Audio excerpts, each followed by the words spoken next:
The forest stretched endlessly in every direction, a labyrinth of towering pines, moss-laden oaks, and dense underbrush. In the stillness of early morning, it was a place of profound beauty.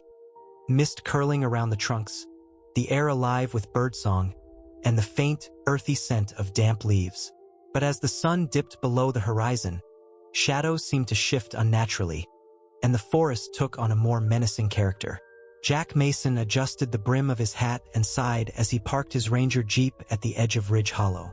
20 years on the job had made him intimately familiar with the rhythms of the forest, but lately, it seemed off. There was no logical reason for the unease that gnawed at the edges of his thoughts. It was just the way the wind whispered through the branches or the way the forest floor seemed softer than it should be beneath his boots. "You're imagining things, old man?" Jack muttered to himself, grabbing his logbook and stepping out into the chilly morning air. The park headquarters was a modest structure nestled at the heart of the forest. Built of weathered timber and adorned with maps and trail guides, it was Jack's second home. Inside, the air smelled of coffee and wood polish. Jack's boots thudded against the wooden floor as he poured himself a cup of black coffee and settled into his desk. The quiet was broken only by the crackle of the radio and the occasional creak of the building settling. "Jack, you there?" came the gravelly voice of Rick, one of the senior rangers, through the radio. Jack pressed the button to reply. "Always, Rick. What's up?" "Got a call from a camper. Claims they heard, I don't know, whispers or something out near the Willow Creek Trail." "Whispers? Probably just the wind. I'll check it out," Jack said, trying to suppress his irritation. Rick had a way of spinning mundane calls into eerie stories, and Jack wasn't in the mood for tall tales today. "Be careful out there," Rick said, his tone unusually serious. "That trail's always been different." Jack frowned but didn't press. He finished his coffee, grabbed his gear, and headed out. Willow Creek Trail was one of the least frequented paths in the park, winding through a particularly dense section of the forest. The canopy above was so thick that even midday sunlight struggled to filter through, casting the trail in perpetual twilight. Jack followed the trail slowly, his hand resting on the flashlight clipped to his belt. As he walked, he noticed the forest silence. No birds chirped, no squirrels scurried in the underbrush. It was as if the woods were holding their breath. Then he saw it, a deer lying motionless beside the trail. Its eyes stared blankly into the void, and there was no visible wound. Jack knelt beside it, his stomach twisting. Predators left marks. This was something else. A twig snapped behind him. Jack spun around, his hand instinctively reaching for the pepper spray on his belt. But there was nothing there, just the dense forest, the shadows thick and unmoving. "Hello?" he called, his voice steady but loud. The echo of his own voice was the only reply. As he turned back toward the trail, Jack thought he saw something. A flicker of movement, a shadow that seemed out of place. But when he blinked, it was gone. By the time Jack returned to the station, the sun was setting, painting the forest in hues of orange and red. The unease hadn't left him, and as he logged the deer incident, he made a note to keep an eye on Willow Creek Trail. He didn't believe in ghosts or curses, but something wasn't right in the forest, and he intended to find out what. His thoughts were interrupted by the sound of the door opening. A young woman stepped in, her auburn hair pulled into a ponytail and her face lit with curiosity. She wore the standard-issue Ranger uniform, its crispness betraying her inexperience. "You must be Jack," she said, extending a hand. "I'm Karen, your new partner." Jack shook her hand, his grip firm but cautious. "Welcome to Ridge Hollow, Karen. Hope you like quiet nights and long walks in the woods." Karen laughed. "Sounds perfect. I've been waiting for this assignment for months. I hear there are some wild stories about this place." "Stories, sure," Jack said, returning to his desk. "But stories are just that. Don't let them get to you." Karen tilted her head, clearly unconvinced. "What about the shadows? Heard of those?" Jack froze, the pen in his hand hovering over the logbook. He forced a chuckle. Every forest has its legends, keeps the tourists entertained. But as he glanced at Karen, He could tell she wasn't so easily dismissed. Outside, the wind howled, rattling the windows. Jack glanced at the forest, its silhouette now a dark, brooding mass against the fading light. For the first time in years, he felt a chill that wasn't from the cold. Willow Creek Trail lingered in Jack's thoughts long after he had left it. The deer's lifeless body, the oppressive silence, and the flickering shadows. It all unsettled him in a way he couldn't shake. But life as a ranger didn't allow for much introspection. The days were filled with routine patrols, answering camper inquiries, and keeping the trails clear. Karen, on the other hand, seemed energized by every detail of the forest. She had an insatiable curiosity, peppering Jack with questions about the park's history, wildlife, and, of course, the shadows. "They're just stories," Jack told her as they walked the Cedar Ridge Trail one afternoon. The air was crisp, carrying the faint scent of pine and earth. "Every place like this has them, keeps people entertained." Karen grinned, brushing a strand of auburn hair from her face. "You don't think there's any truth to them? Not even a little." Jack stopped, leaning against a tree and scanning the horizon. "What I think is that this forest has enough real dangers without inventing new ones. Bears, loose rock, flash floods. Those things kill people, not fairy tales." Karen didn't reply, but her expression was thoughtful. She wasn't buying his explanation, and Jack knew it. That evening, the radio crackled to life as Jack sat in the ranger station, filling out his end-of-day reports. "Station 3, this is Ridge Hollow. Do you copy?" It was Rick again, his voice unusually tense. Jack picked up the receiver. "This is Station 3. What's up, Rick?" "Had a camper come in. Said he saw, well, he didn't make much sense. Something watching him from the trees. He's pretty shaken." Jack sighed, rubbing his temple. "Where?" "South Fork, near the old fire lookout. I'll check it out in the morning." "I don't think it can wait, Jack." He seemed scared. Real scared. Jack hesitated. "Fine. I'll head out now." Karen looked up from her desk. "Need help?" Jack shook his head. "I'll take this one. Stay here and hold down the fort." South Fork was one of the more isolated areas of the park, its trails winding deep into the forest. Jack drove as far as he could, then hiked the rest of the way with his flashlight in hand. The moon was full, casting silver light through the canopy and painting the forest in stark contrasts of black and white. He reached the old fire lookout just as the wind picked up, sending a low howl through the trees. The structure was a relic of the past, its wooden frame weathered and sagging. Jack's boots crunched on the gravel path as he approached. "Hello?" he called, his voice carrying into the stillness. No response. He climbed the steps cautiously, the old wood creaking under his weight. At the top, the small room was empty, its windows offering a panoramic view of the forest. But something felt wrong. The air was thick, almost suffocating, and Jack's skin prickled with an inexplicable dread. Then he saw it. A series of strange symbols scratched into the wooden railing. They looked ancient, crude, and eerily deliberate. Jack traced a finger over one of them, feeling the deep grooves. A sudden noise made him spin around. It was faint, like a whisper, but it came from the trees below. "Hello?" Jack called again, his voice now edged with tension. The whisper came again, closer this time. Jack's flashlight beam swept across the forest, illuminating branches, shadows, and nothing. He stepped back, his boot catching on a loose board. The whispering stopped. But then, as he stood there, the shadows at the edge of the trees seemed to move. Not with the wind, but of their own accord. Jack's heart pounded as he stared, frozen. The shadows thickened, coalescing into a form. A tall, indistinct figure that seemed to pulse and shift like smoke. And then it was gone. Back at the station, Jack slammed the door behind him, startling Karen. "What happened?" she asked, standing quickly. Jack didn't answer immediately. He poured himself a cup of coffee, his hands trembling slightly as he brought the mug to his lips. "Something's out there," he finally said. "Something not right."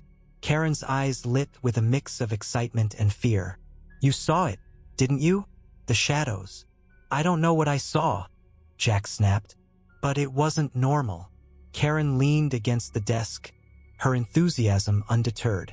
This is huge, Jack. We have to document this. Figure out what's going on.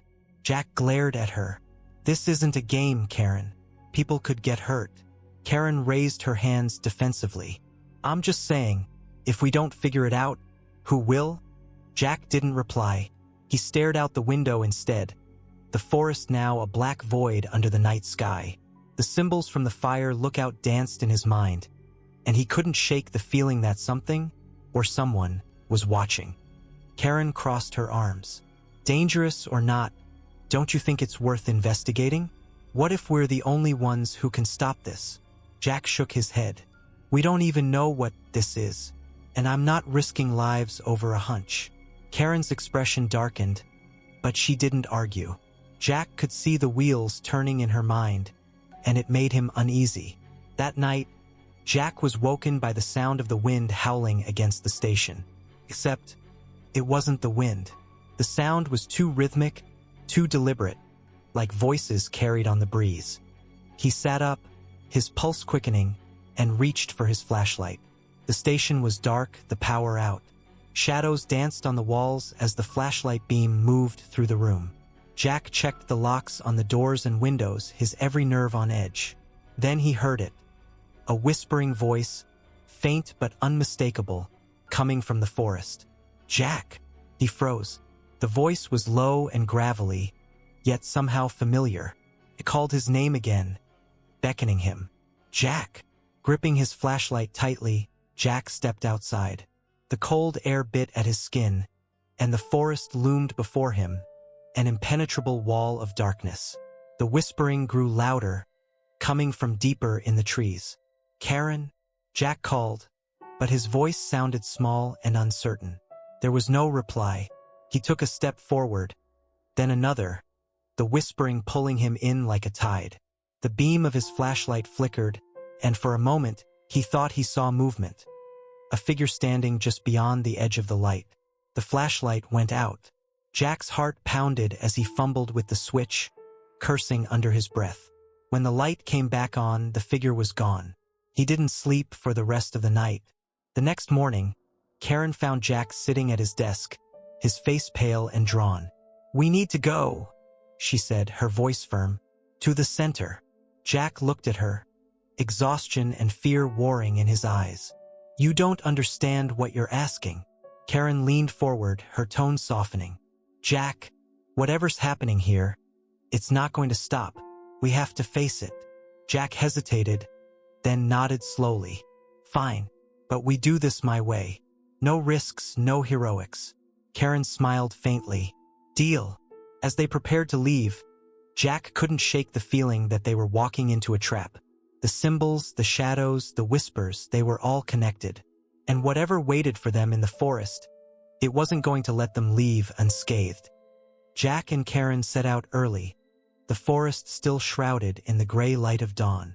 The air was heavy with moisture, the faint scent of pine mingling with something subtler, metallic.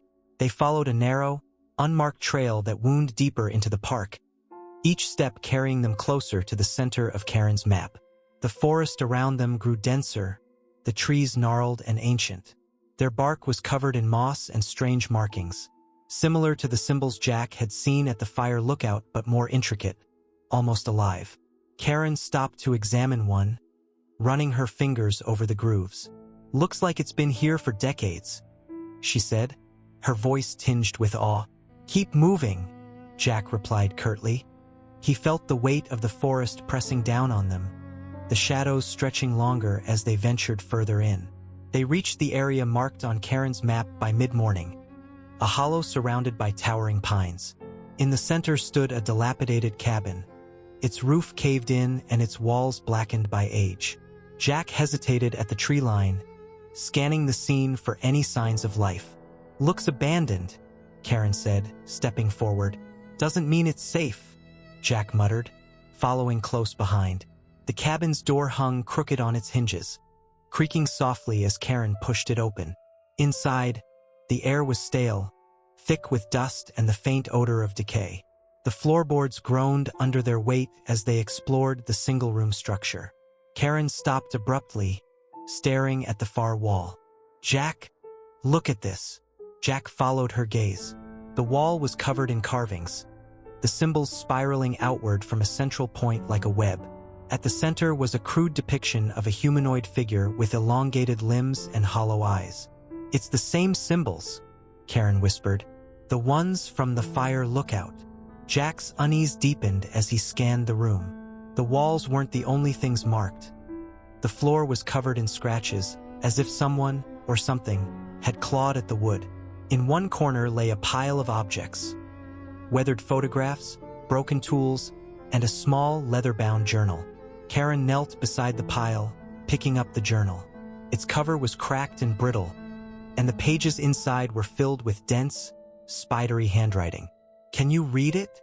Jack asked, his voice low. Karen squinted at the text. "It's a mix of English and something else. Latin, maybe? Whoever wrote this was documenting something. Rituals. Sacrifices." Jack's stomach turned. "We need to leave." "Wait," Karen said, flipping through the pages. She stopped at an entry with a rough sketch of the forest. "This mentions the shadows. It says they're guardians, bound to this place." Jack didn't respond. His attention was drawn to the window, where the forest outside seemed unnaturally still. Then he saw it. A figure standing among the trees, its form shifting like smoke.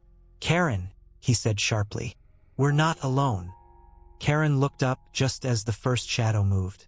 It slipped between the trees, faster than humanly possible, and then another appeared, and another. They circled the cabin, their movements erratic and unnatural. "Get down," Jack shouted, pulling Karen to the floor as the windows shattered. The shadows poured into the cabin, their forms indistinct yet menacing. They didn't walk. They glided, their presence suffocating. Jack fumbled for the flashlight on his belt, its beam cutting through the dark and momentarily scattering the figures. "They don't like the light," Karen yelled, grabbing her own flashlight. The two of them moved toward the door, their beams forcing the shadows to retreat. But as they stepped outside, the shadows closed in, forming a ring around the cabin. "We're surrounded," Karen shouted, her voice edged with panic. Jack's mind raced. "The journal. It might have something, anything we can use." Karen opened it again, her hands trembling. "It talks about a chant, a way to weaken them." "Do it," Jack ordered. Karen began reciting the chant, her voice unsteady but growing stronger. The shadows hissed, their forms flickering as if the words burned them. The circle broke, and Jack grabbed Karen's arm, pulling her toward the trail. "Run!" he shouted. They sprinted through the forest, the shadows close behind. The air around them grew colder, their breaths visible as they ran. Karen tripped, falling hard onto the trail, but Jack hauled her to her feet. "We're almost there," he panted, though he wasn't sure where there was. He just knew they couldn't stop. Ahead, the trees began to thin, and the faint outline of the ranger station came into view.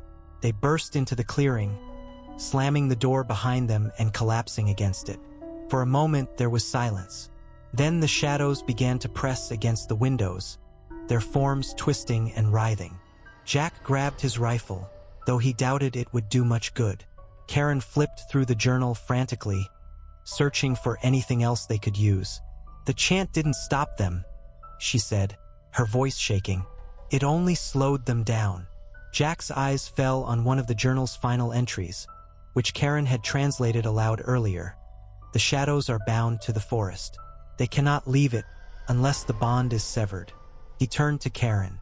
"What happens if we sever the bond?" Karen shook her head. "I don't know. It doesn't say."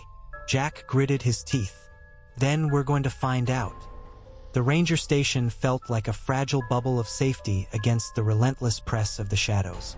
Their forms writhed against the windows, distorting the moonlight and filling the air with a low, guttural hiss that seemed to vibrate through the walls.